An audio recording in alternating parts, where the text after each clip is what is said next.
A few words to open the session. We are glad to see all of you here at our session that related to science art projects. And today we'll have 3 presentations about the projects that we developed during this year, and which we'd like to develop further. And after that, we will have question and answer sessions. So if there will be any questions, any comments, we will be happy to discuss them. And now I want to give the word to Anna, who will present sketches and points of science project, at least the part related to sketches of science. Perfect. And then I'll hand over to Karen to present about poems. Thanks so much, Sergey.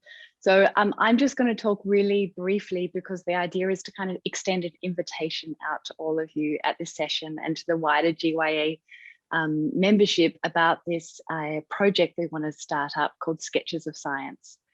And so the idea behind Sketches of Science really ties into the Trust in Science theme of this conference, because whilst I mentioned in my last talk, there's a lot of emphasis at the moment on data visualizations. So on really neat, fancy, often computer generated graphics, which are designed to present information.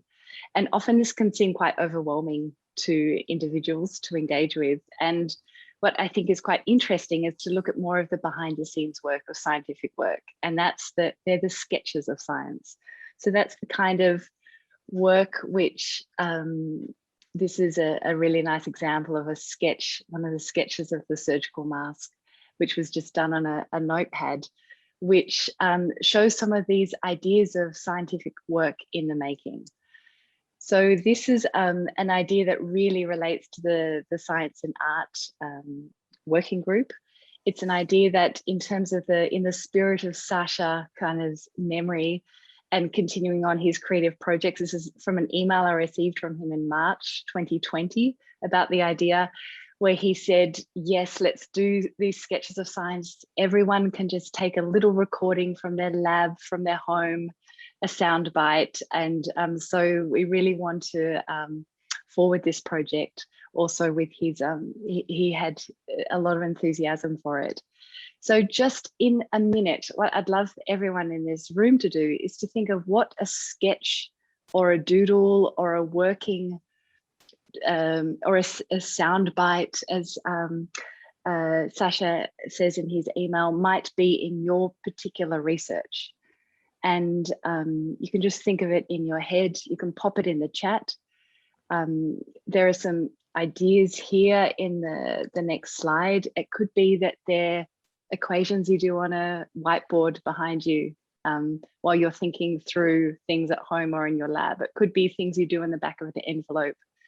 In my case, it's the kind of sketches I do in a field note diary when I'm doing field work. So the invitation is to think about these kinds of sketches you might do in your scientific work. Put them in the chat.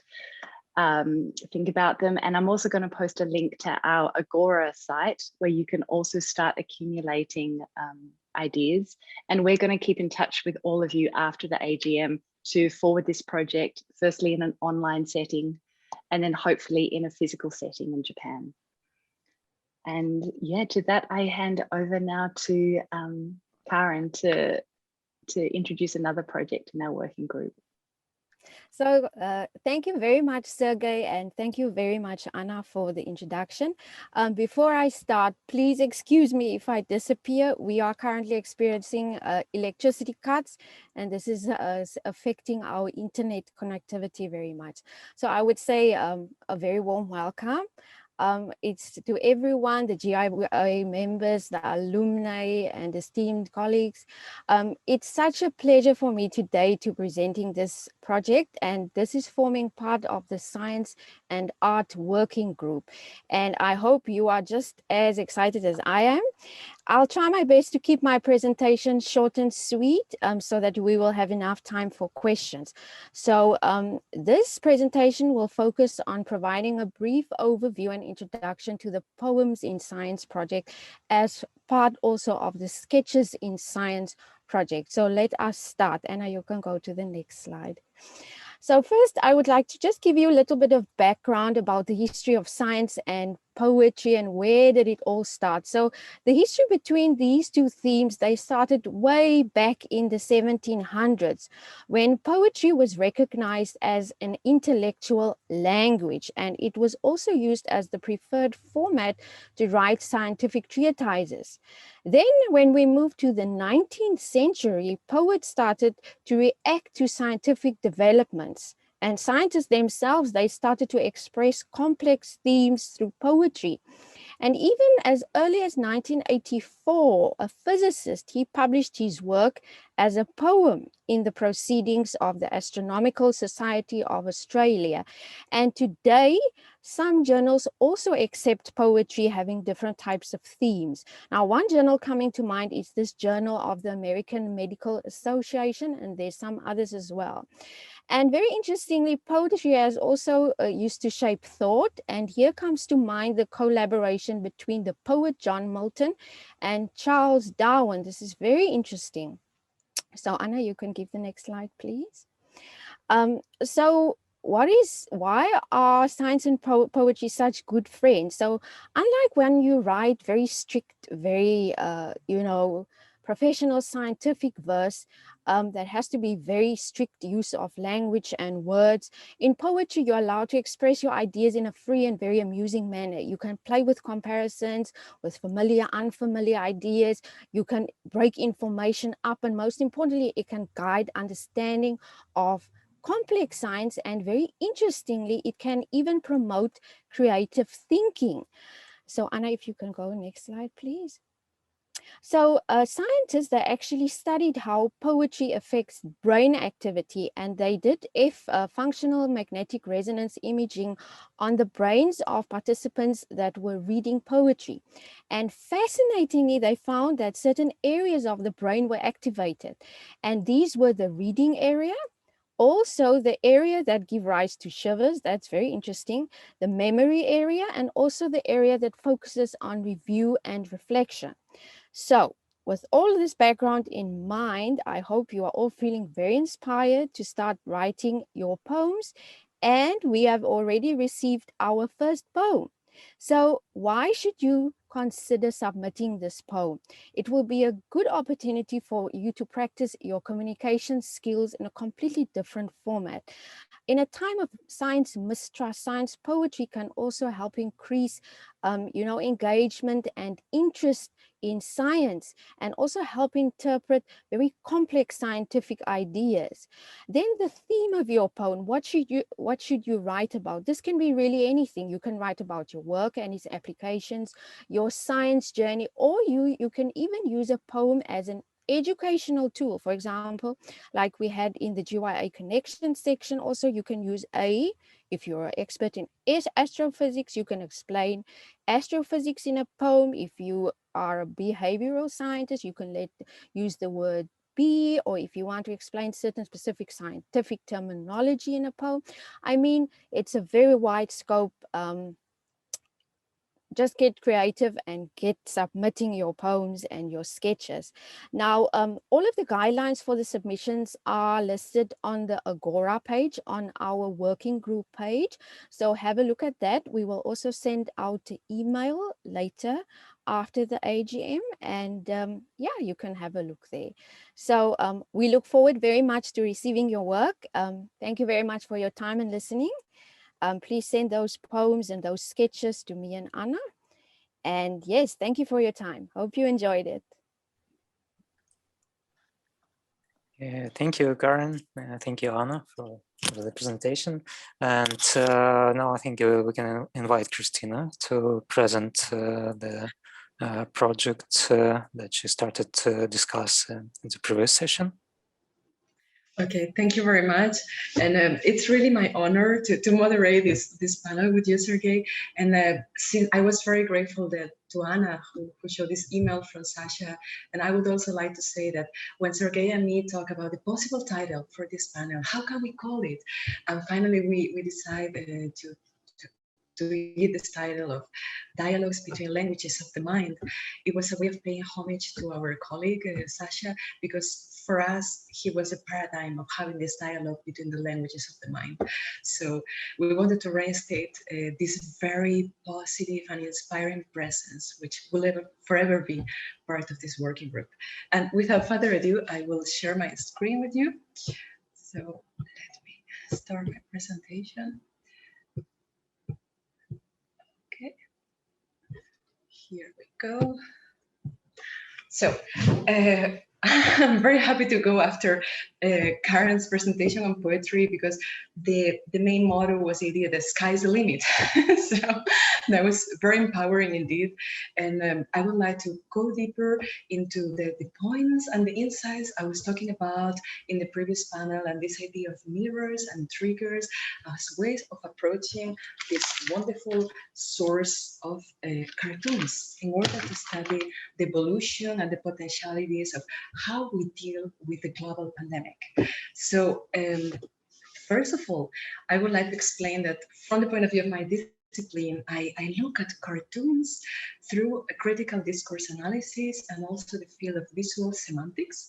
And I know we come from very different disciplines, so I'm very happy to have the chance to express a view from the humanities, which I think is something very important as part of the Global Gen Academy.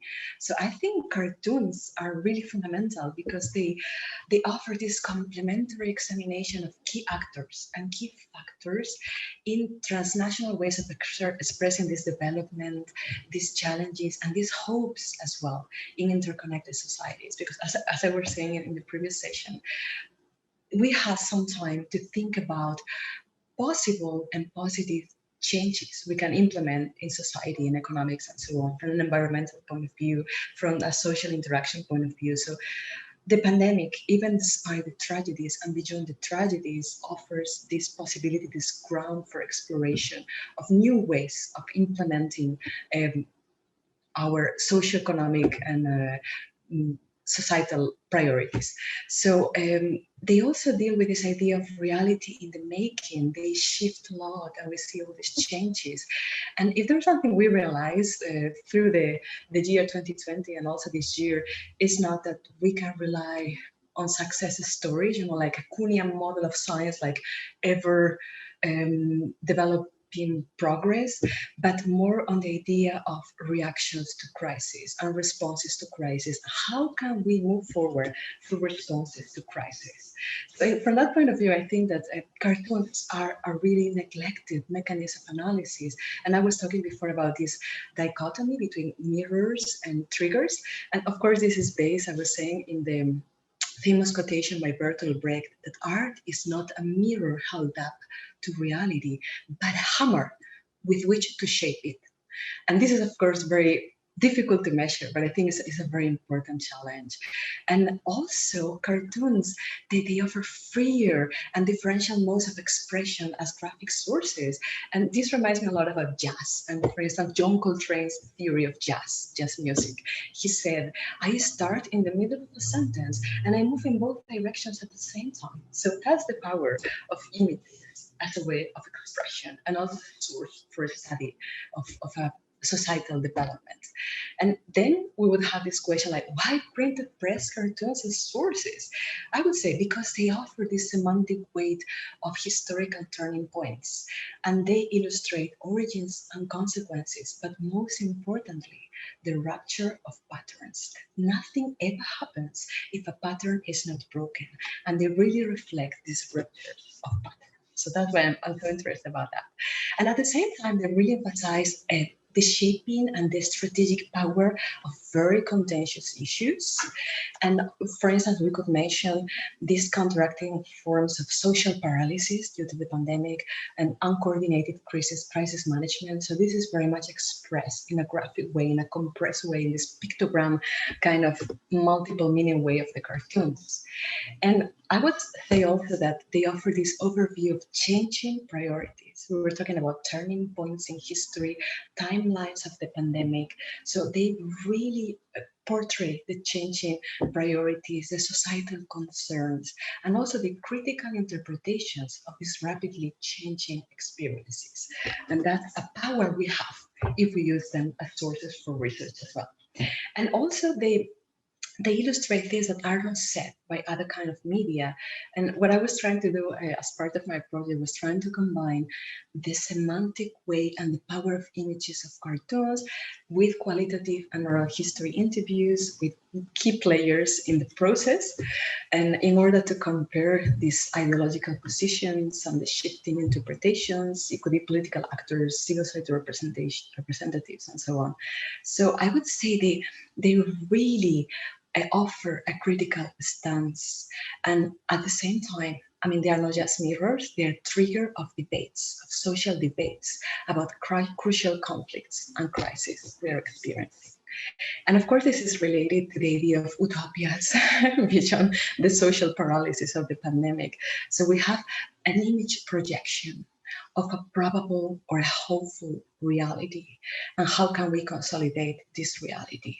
So they portray and they express the social and contextual mindsets, which are not that transparently expressed by common media because it's very ideological. And what is very interesting about cartoons is that many times they are associated to a given ideology as printed press cartoons of particular newspapers, but many times they come from more independent graphic artists, and they have this critical stance that really makes a difference in terms of offering diverse and really determine interpretations. So, and as a historian, I think it's very important to look at them from the point of view of inertia, the social inertia, but also free will. So we have the inertia of our behavior, but also the free will. Where do we want to go? How do we want to change? And they trigger these public opinion debates to move in these potential directions. And they address these very confrontational issues, such as challenge notions of scientific expertise. And I think this is something that will come up many times in this conference, in this General Assembly. But as I was saying before, they also address intimate strategies to relaunch what makes us human beyond the constraints of the present. So they are really hopeful reminders from the point of view. And I would describe them as window areas. Cartoons, they are really window areas.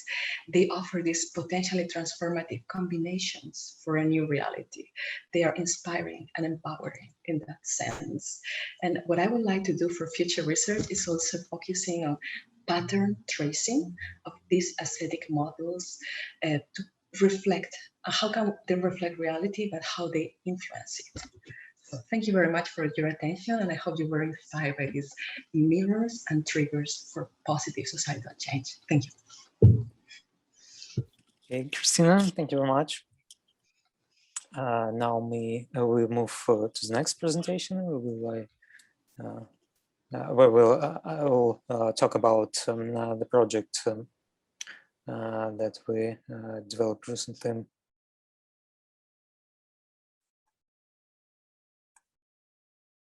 Just a second. Can you see the presentation? Is it okay? So I'd like to talk about the project that we developed with Sasha recently, and we already showed it in China, and prepared the CD. It's called Aesthetics of Biodiversity, and this is a compilation of video and sorry, just a second. It's a compilation of video and sound artworks. Firstly, it was dedicated to the conference that was held last year with the main topic Hilve's Sustainable Development Goals in a Changing World, and we thought that it will be great to complicate those dialogue behind this conference started in mostly in science community, by some voices from the art community. So we decided to ask our friends to show some of the work related to the issues of biological and ecological issues. And as I said, the compilation was introduced during the conference as YouTube videos. After that, we presented it at World Young Scientists Summit in Wenzhou, China. And this year we decided to publish it in the form of CD with a booklet where some of the concepts were discussed. Why we choose the format of CD? Because some of the works were presented in audio format only, and of course it's possible to take the audio part of audiovisual works as well. So we decided that it will be a great idea to present this project in this format. But I want to mention that this project is not finished. We think that it is possible to extend it with the artworks of new artists, and if you have an idea how we can extend, and if you have an energy to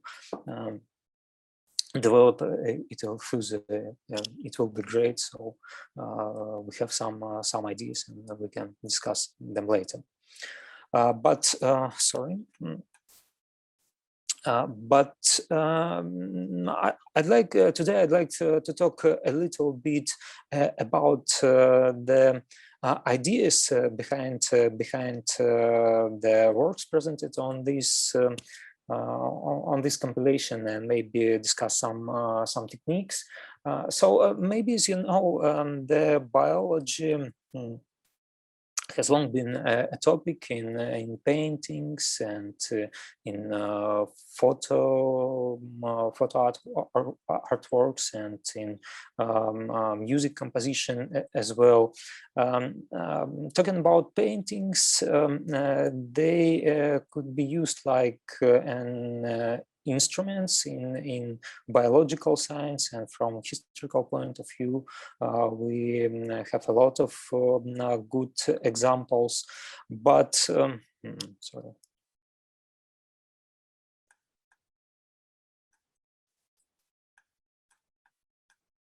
Now talking about the current compilation, we focused on different aspects. First of all, we interested in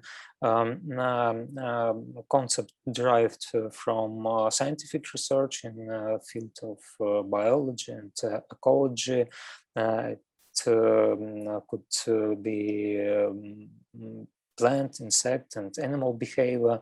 When we talk about ecology, we consider relations between different organisms and their environment at this ecology level. Now, we're also interested in technologies, so-called bio-inspired technologies, and many of artists, as you know, use such kinds of technologies and develop them. And of course, all these things were connected with ecological and biodiversity issues. And I group the works in some way. So on CD we have the different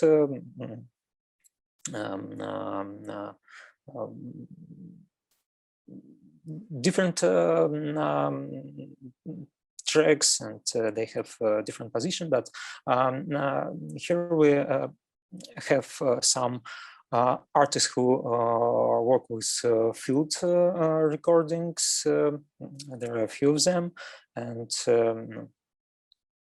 the first work is called Hidden Birds. It's a composition, electroacoustical composition played by Miran Ackerman.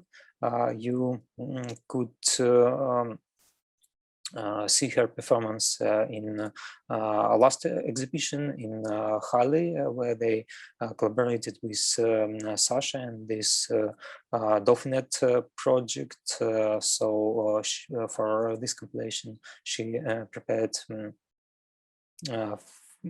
composition based on field recordings from different locations of Ecuadorian forest. Another project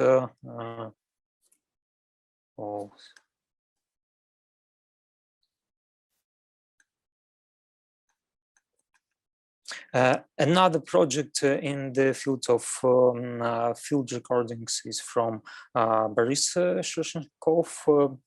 As you can see, it was also connected with bird vocalizations and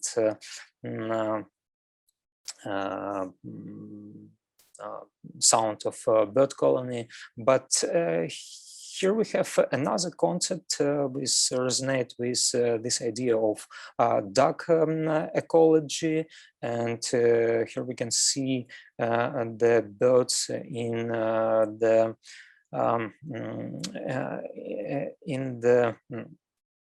not in nature, but in buildings, abandoned buildings, and they so we can hear not only the bird vocalization, but electromagnetic emission, and those bird voices resonate with different surfaces. So it's very interesting sounds. The next work already about the insect world, and it's presented by Sergey Filatov. So he developed a special microphone that helped to record the soundscape of anthill, and it's it's like a microscope, but for sounds. So you can hear all those small details and some I don't know, not footstep, but those cracking and those sounds of ants.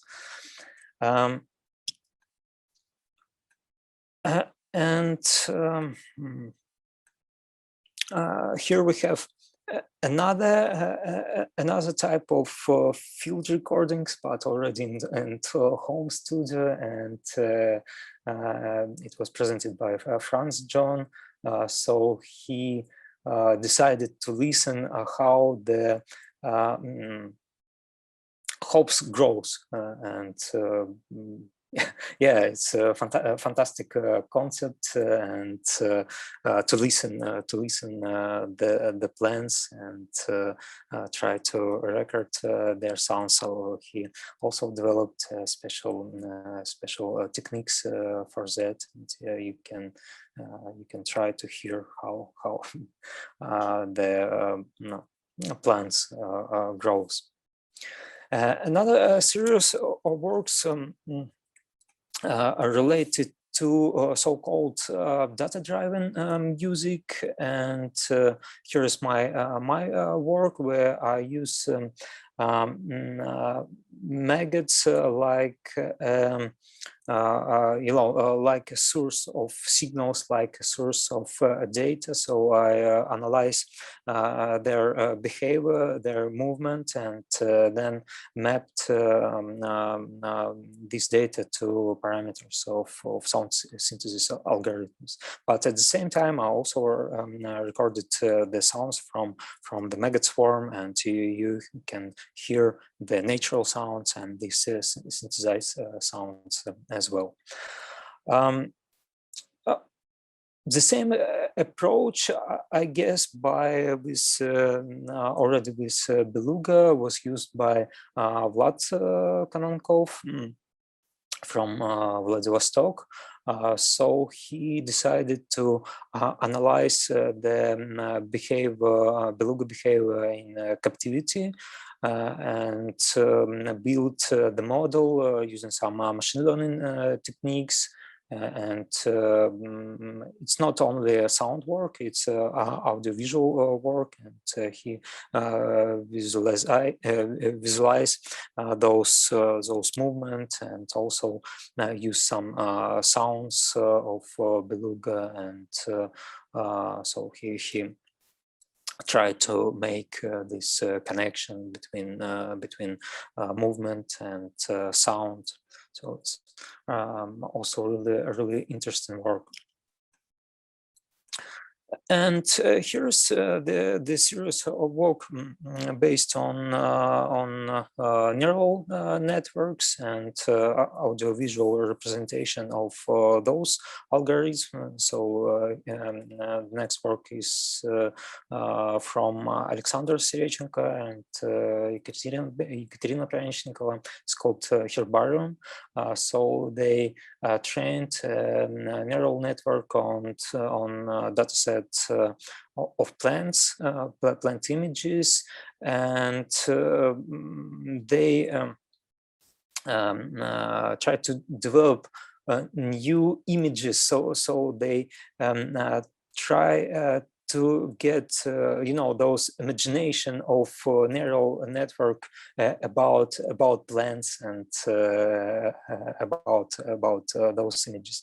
But the same way they use the audio track of Nightingale song. They also process it through the neural network using timbre transfer technology, and this vocalization was transferred to violin play, and you can.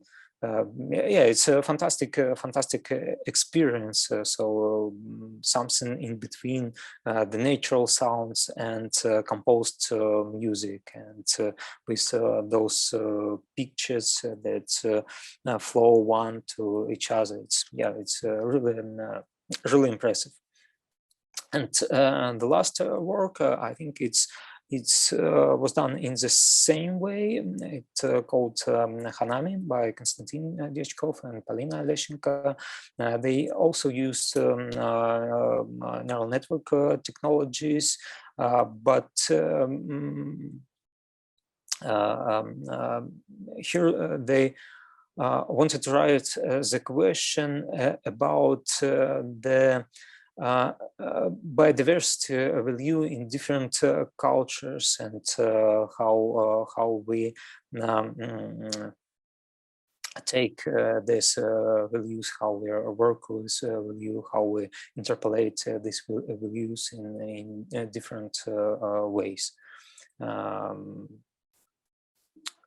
So I guess I will stop here. I will try to upload. So the CDs already published, but they are on their way, and I will try to upload all these works to digital platform, and share the link with you through Agora platform. So thank you very much for your attention.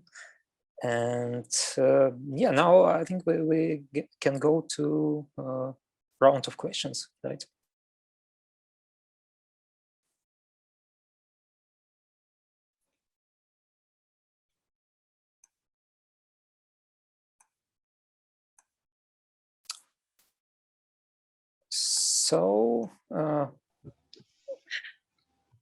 Yes, Sergey, thank you very much, everybody. I think we can open the floor for questions. I'm sure you and me have some questions for the speakers, but first of all, we are just curious about the reactions and your impressions. So please go ahead.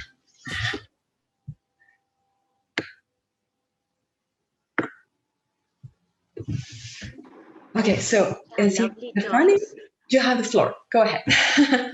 Yeah, thank you, everybody. It was really exciting to be in this session because it's somehow fun for us as a scientist. But actually, I just wanted to ask a question because you showed really great pictures regarding the pandemic and also the reactions of the people regarding this issue by painting and all this stuff. But the point is that, of course, we focus on this issue because it's something really essential. And if pandemic goes away, I'm sure that nobody is going to really it's not going to be that much attention to this topic anymore because then we don't really want to talk about that.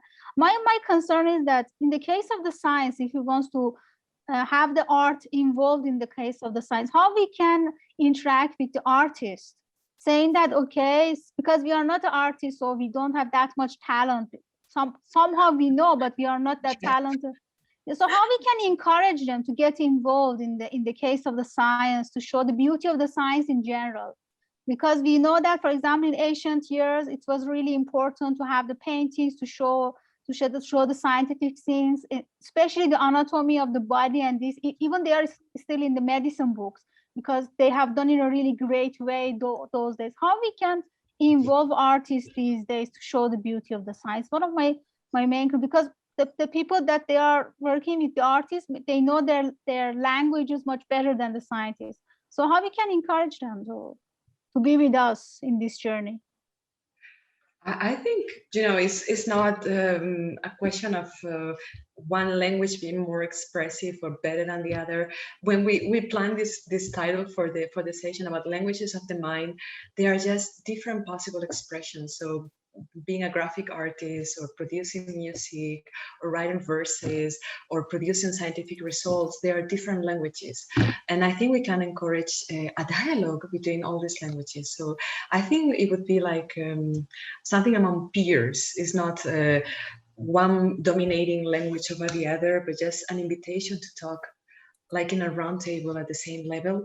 And I think we just have to try. I think that all the examples that Sergey was giving show and give evidence of the success of contacting artists and getting them interested in different forms of science. And in the chat, we were mentioning the idea of synesthesia, like you can hear a painting or you can feel the scent of a verse. So maybe we should get more used to the idea of mixing senses and putting them at the same level. So I would just say continue pushing in this direction. And I think these initiatives we heard from Karen and Anna and Sergey today are an evidence that this is possible. So this was just a gateway and an open invitation, and it's just a way to continue. But that's just my perspective. We have only 3 minutes. I don't know if Sergey or Anna, Karen want to say something else. Otherwise, I would have a question for Karen, but please let me know. I just had one brief comment because I think it's a great question, and we covered it a bit in the last session, but I think art-science collaborations are really challenging. I think Sergey has a long history of it, and I think it takes particular skills. I know in new projects that I'm doing in this field, we actually work with mediators or people who have a lot of experience of working with artists because it has challenges. So I think it's also not to be underestimated. Whilst doing experiments yourself is obviously really good as well. Yeah, and then Karen, please. Can I quickly say something? I'm not a scientist working on, my work is not related to science and art, but I find it extremely interesting, this link between science and art and how you can improve your creativity. I remember once reading an article about a Slovenian scientist who collaborated with an artist, and how the artist made her think differently and more creatively about her work, looking at it from different angles, representing it in different ways. So I think this, the projects you guys also presented are just absolutely amazing. It's fascinating. Thank you. Thank you. I will have a final question because just have one minute, Karen, and I'm happy you have electricity and you're here with us today. So everything worked out well. And of course, you invite everybody to write poem. And we were just talking in the chat about the idea of writing a poem all together. I think it's a wonderful initiative, like short paragraph or verses, and just create something collectively as UIM members. But I would also have a question, like some of us, some members of the Global Gen Academy, they're used to write poetry. And I think that persons who are not familiar with this language could also be surprised by this kind of alchemy. Like, I don't know, I would invite people to submit abstracts of the essence of the research work to our group, and we can translate that into verses, into poetry. And we should have a meeting about that, just to experience the surprise of this transformative experience, of this alchemy into different language. So let's do both. I mean, like, people who have never written poetry, they should dare to break this barrier and the fourth wall and do it.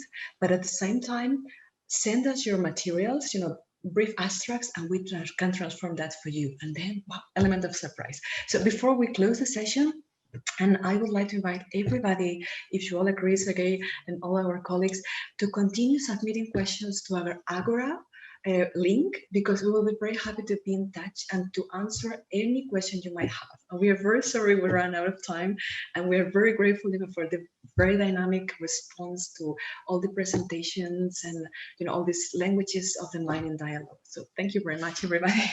Sergey, please. Thank you. Thank you very much. Thank you so much. And yeah, see you